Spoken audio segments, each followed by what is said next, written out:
రాజులకు రాజు ప్రభులో ప్రభు అయిన యేసుక్రీస్తు నామంన మీకు శుభములు. ఈరోజు దేవుడు మనకు అనుగ్రహించినటువంటి వాక్య ధ్యానము ప్రవక్త అయిన యోహాను రాసిన సువార్త 6వ అధ్యాయము 35వ వచనము.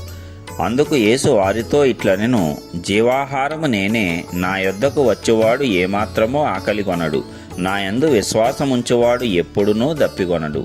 ప్రియులారా, ఈ వాక్య ధ్యానాన్ని మనం పరిశీలించినట్లయితే దేవుడు మనకు నిత్యమైనటువంటి ఆహారాన్ని, నిత్యమైన పానీయాన్ని అనుగ్రహిస్తున్నాడు. ఎందుకంటే ఈ లోకంలో భౌతికంగా మన యొక్క శరీరమునకు అవసరమైనవి ఏమిటి?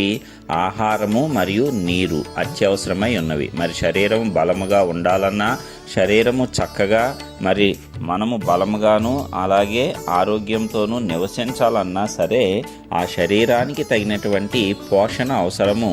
అదే మనము తీసుకునేటువంటి ఆహారము నీరు రూపంలో మనకు లభిస్తుంది. అదే విధంగా దేవుడు ఇక్కడ చెప్తున్నాడు కదా, ఆత్మకు బలమైనటువంటి ఆహారం కావాలి, ఆ ఆత్మను బలపరిచేటువంటి జీవాహారము నేనే ఇస్తాను.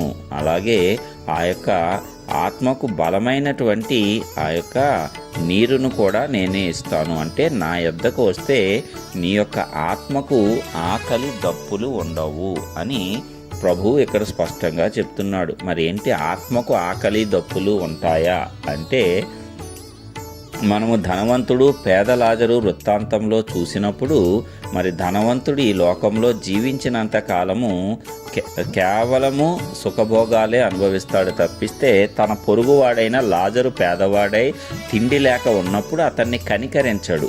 అయితే మరి చనిపోయిన తర్వాత లాజరు పరలోకానికి కొనుపోబడతాడు, అబ్రహాము రొమ్మును ఆనుకోబడతాడు. ధనవంతుడు నరకాగ్నికి వెళ్ళిపోతాడు, అగ్నిలో మండుచూ ఉంటాడు.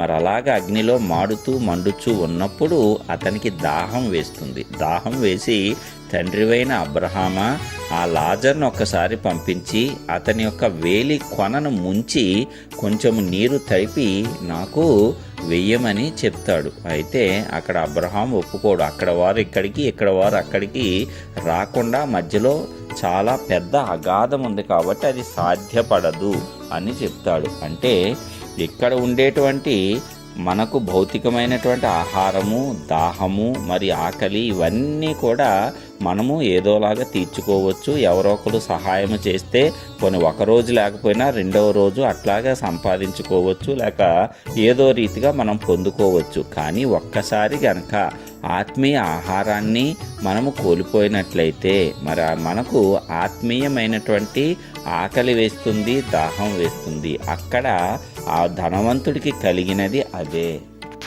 అతనికి ఆత్మీయ ఆహారము లోపించడం వల్ల అతనికి దప్పిక వేసింది. మరి ఆ పరిస్థితి వస్తే ఇక ఆ స్థితిలో ఎవరూ కూడా దాహం తీర్చడానికి సాధ్యపడదు. అందుకే సమయం ఉన్నప్పుడే మనము సిద్ధపడాలి, త్వరపడాలి, నేర్చుకోవాలి. మరి దేవుని యొద్ద ఆ యొక్క జీవాహారము లభిస్తూ ఉన్నప్పుడే మనము తీసుకున్నట్లయితే మన యొక్క ఆత్మ బలపడుతుంది. జీవాహారము ఆత్మకు. మరి అలాంటి ఆత్మ బలపడినప్పుడు ఆత్మ నరకం నుంచి తప్పింపబడితే మరి పరలోకంలో నీవు చేర్చబడతావు. అక్కడ ఆకలి ఉండదు, దప్పిక ఉండదు అని ప్రభు ఒక సందర్భంలో చెప్తాడు కదా. కాబట్టి ఆకలి దప్పులు అనేవి లేకుండా నడుచుకోవాలి, లేక ఆ యొక్క స్థితిని దాటిపోవాలి అంటే మనము యేసు యొక్క జీవ మార్గాన్ని అనుసరించాలి. జీవ మార్గంను నేనే, జీవాహారమును కూడా నేనే అని ప్రభు సెలవిస్తున్నాడు. కాబట్టి ఆయన యొద్దకు వెళితే మనము రక్షింపబడతాము, ఆ స్థితి నుంచి మనము తప్పించబడతాము. లేని ఎడల ఆ స్థితిలో పడిపోయినట్లయితే మరి ఆ యొక్క ధనవంతుడు ఎలాగైతే ఆ నరకాగ్నిలో ఆ దప్పిక చేత మాడిపోచున్నాడో ఆత్మ అలాగా దాహముతో నశించిపోతుందంట. అలాగ నశించిపోకుండా ముందుగానే మనకు అవకాశం ఉంది. యేసును అంగీకరించి మనం ఆ స్థితి నుంచి తప్పించుకోవచ్చు. అట్టి నరకం నుంచి దాటిపోయి జీవంలోనికి మనం ప్రవేశిస్తే నిత్య జీవంలో మనం ప్రవేశిస్తాము. ఆ నిత్య జీవంలో ఇక మనకు ఆకలి దప్పులు లేకుండా దేవుడు చేస్తాడు. అంటే ఆత్మ బలపడుతుంది. మరి ఈ రీతిగా బలపడటం అనేది దేవుడు కోరుకొంచున్నాడు. అందుకే సమస్త జనులను నా యొద్దకు రమ్మని ఆయన ఆహ్వానిస్తున్నాడు. మరి ఆయన యొక్క ఆహ్వానంను మనము మన్నించి ఆయన యొద్దకు వెళ్ళినప్పుడు ఆయన యొద్దకు వెళ్ళిన ఏ ఒక్కరిని ఆయన త్రోసివేయడంట. అందరినీ చేర్చుకుంటాడు, అందరికీ ఆత్మీయంగా ఆహారమునిస్తాడు, బలపరుస్తాడు. అప్పుడు ప్రతి ఒక్కరూ కూడా ఆ యొక్క ఆత్మీయ లేమి కలిగినటువంటి స్థితి నుంచి ఆత్మీయ సమృద్ధి కలిగిన స్థితికి మార్చబడతారు. ప్రియులారా, మనము కూడా ఇలాంటి స్థితిలోనికి దాటిపోదాము. మనం ఒకవేళ దాటినట్లయితే ఆ స్థితిని కాపాడుకుందాము. అలాగే మనము రక్షించబడటమే కాకుండా అనేకులు కూడా మనతో పాటు రక్షించబడాలి అని మనం ఈ లోకంలో ప్రయాసపడదాము. అది దేవుని చిత్తమై ఉన్నది.